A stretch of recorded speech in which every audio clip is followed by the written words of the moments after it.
여러분 안녕하십니까? 누리PD입니다. 황운하 송철호가 2심 항소심에서 무죄 선고 났죠. 여러분 정말 화가 나시죠? 이게 말이 되느냐?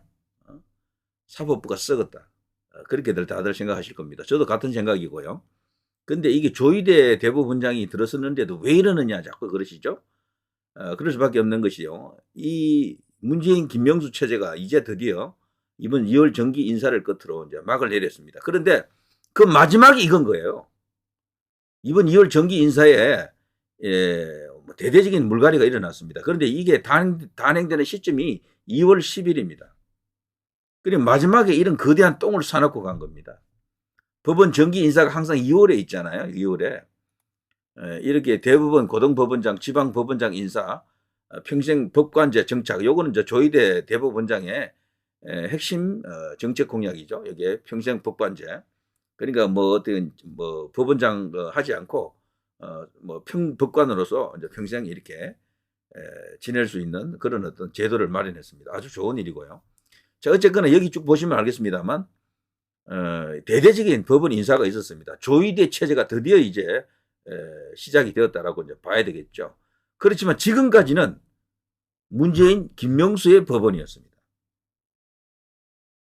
그래서 이번에 서울고등법원의 김대웅, 중앙지법의 엄민석 이런 사람들이 이런 판사들이 법원장이 됐죠. 많은 법원 정기 인사가 있었더라고요. 자, 거기에 이번에 가장 주목을 받게 된 인물이 어쨌거나 이들이죠. 광주매일신문 신임 광주고등법원장의 설범식, 이번에 송철호, 황운하에게 무죄를 선고한 재판장입니다. 이 사람이죠. 왼쪽에 설범식. 그러니까 그거 재판 거대한 똥을 싸지려고는 광주 고등법원장으로 이제 이렇게 영전해 갔습니다. 서울 고등법원 부장판사로 있다가 광주 고등법원 거기 이제 법원장으로 이제 가는 이 설범식. 그리고 오른쪽에는 광주지방법원장 장용기, 광주지법 부장판사. 뭐 이 사람은 지금 언급할 필요가 없고요. 자, 이 사람이죠, 이 사람. 설 신임 고법원장은 충남 태안에서 태어나 신안고등학교 졸업 후 한국외국어대학교 법학과, 여기 한국외국어대가요, 우리나라 좌익운동권, 특히 이제 주사파, 종북 주사파의 그야말로 여기 이제 본부 같은 그런 학교다, 이렇게 지금 평가되고 있는데, 이 또한 여기 가장 위험한 시기에 이 학교를 나왔다.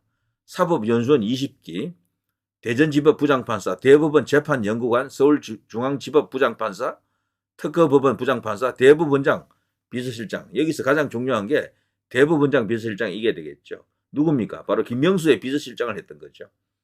그런 판사가 이번에 황운하, 송철호에게 무죄를 선고했다. 이거 납득이 되십니까? 정말 화가 나도 너무 나시죠? 근데 참고 이제 견딜 수밖에 없는 것이 어쨌거나 법원에서는 한번 이런 식으로 판결해버리면 뒤집을 수 있는 방법이 없잖아요. 자, 대법원에서 이걸 바로 잡아주겠죠. 1심하고 2심이 이렇게 다른 경우가 흔치 않거든요. 자, 이렇게 되면 이 송철호는 뭐 그렇다 치더라도 황운하 같은 경우는 국회의원이 지금 되었잖아요. 임기를 다 채울 것 같은데 대법원에 가면 분명히 이게 고등법원 이 2심 판결이 잘못되었다라고 아마 파기환송할 겁니다. 그럼 다시 고등법원으로 오겠죠. 고등법원에서 누군가 또 다룰 겁니다. 거기서 땅땅땅 벌을 주겠죠. 그러면 당연히 이제 불복할 것이고 다시 대법원 가겠죠.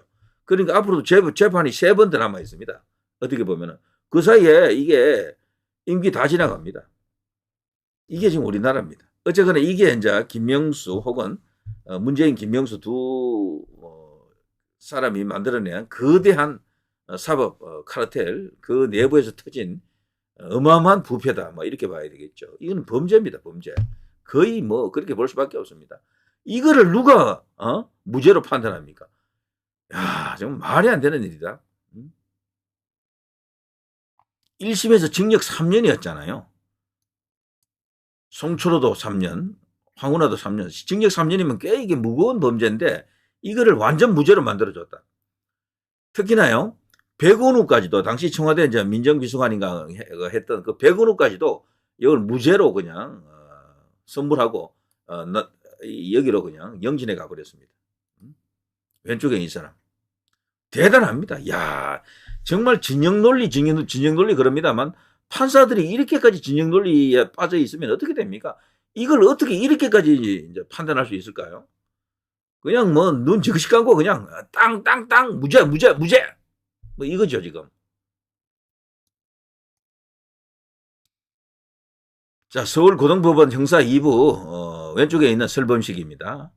황운하와 송철호 전 시장에게 무죄를 과감하게 그야말로 들이댔습니다. 청와대 하명 수사에 개입한 혐의로 1심에서 징역 2년을 선고받은 백운우 전 청와대 민정비서관도 무죄, 징역형 집행유예를 선고받은 박형철 전 반부패 비서관도 모두 무죄, 무죄, 무죄, 무죄, 무죄. 이건요 마지막으로 문재인과 김명수에 대한 보험 같습니다. 저는 그렇게 생각할 수밖에 없어요. 그리고요 송철호 전 울산시장 그 당시 이제 울산시장 경선을 치를 때 당내 경쟁자였던 더불어민주당 임동호 전 최고위원회 불출마를 회유한 의혹으로 기소된 민주당 한병도 의원은 1심과 같이 무죄. 그러니까 전체가 다 무죄입니다. 문재인의 30년 친구라고 하는 송철호. 거기에 청와대가 분명히 개입했다라는 정황이 너무도 뚜렷한데도 불구하고 온통 이런 식으로 무죄 파티를 했습니다. 이거는 뭐 누가 보더라도 명백하게 김명수에 대한 보온 혹은 문재인에 대한 보온이 아닌가 이런 생각이 들 정도입니다.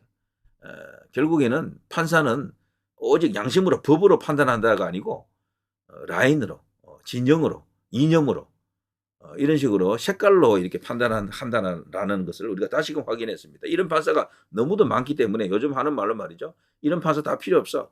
AI로 대체하자 이런 말이 있죠. AI로. 차라리 그것이 더 공정하겠다라고 생각할 정도입니다. 와 어떻게 이렇게까지 그냥 시독하게 이렇게 편파적일 수가 있습니까? 이런 판사 옛날에는 이런 판결에 대해서 논란이 그렇게 크지 않았거든요. 요즘은 특히 이런 시국 사건 혹은 정치인들이 이제 관련된 판사들이 어떤 판결한 내용을 보게 되면은 공정한 판결이었다라고 하는 것은 거의 없습니다. 너무도 치우쳐져 있는 것 같고 정말 나라가 위태롭습니다. 이런 사람들에게 나라의 최종적인 운명을 맡기는 그 판결을 맡기는 그런 상황이 지속되고 있는데 윤석열 대통령이 결국에는 헌재 지금 가 있고 그리고 또 형사 사건까지도 지금 재판을 받는 상황 아닙니까? 자, 이들을 이겨내야 되는 그야말로 거대한 어떤 카르텔과의 싸움입니다.